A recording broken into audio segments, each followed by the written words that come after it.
generation fighter fleet. Instead, for the foreseeable future, the derivatives of the Sukhoi Su-27 flanker air superiority fighter will make up the bulk of their tactical air arsenals. The most potent flanker derivative is the Su-35, which is a much improved version with vastly improved avionics, engines and airframe. In the years ahead, this latest flanker is likely to proliferate around the world. To counter the proliferation of flanker variants, the U.S. Air Force, Marines and to a far lesser extent, the U.S. Navy will have to rely on versions of the F-35 even though it was never intended to be an air superiority fighter. It was and continues to be a strike aircraft with a robust air-to-air self-defense capability even though the Pentagon has pushed it to be a jack-of-all-trades.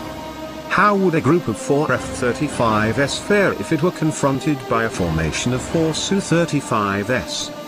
The most likely answer is that they would change course and call in the F-22 Raptors and F-15Cs, which are tasked with gaining and maintaining air superiority.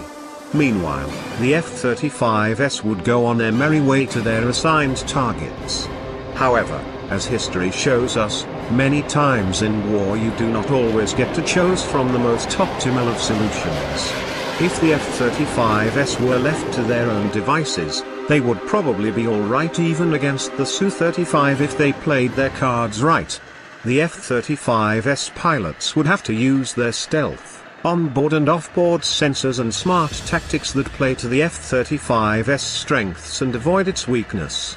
That means using the jet's stealth and sensors to engage enemy fighters from beyond visual range and avoiding a visual range turning fight where the F-35 is vulnerable. Unlike a Raptor, which was designed from the outset as an air-to-air killer par excellence, the F-35 was not. The Raptor combines a very stealthy airframe with a high-altitude ceiling and supersonic cruise speeds in excess of Mach 1.8. Compared to that, the F-35 can just barely touch Mach 1.6 in full afterburner.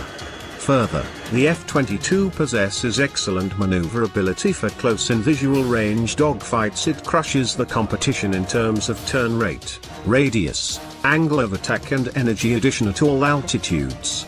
Whereas a 4-ship flight of Raptors cruising at high supersonic speeds in the rarefied atmosphere above 50,000 feet can effectively choose when and where to fight, a flight of slower, lower-flying F-35s might find themselves forced to react to better-performing enemy planes if they are not careful.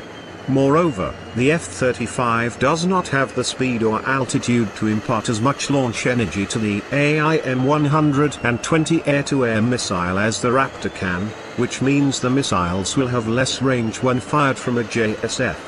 Nor can the F-35 carry as many air-to-air missiles, which is a problem given that digital radio frequency memory jammers can wreak havoc with the AMRAAM's guidance system. Close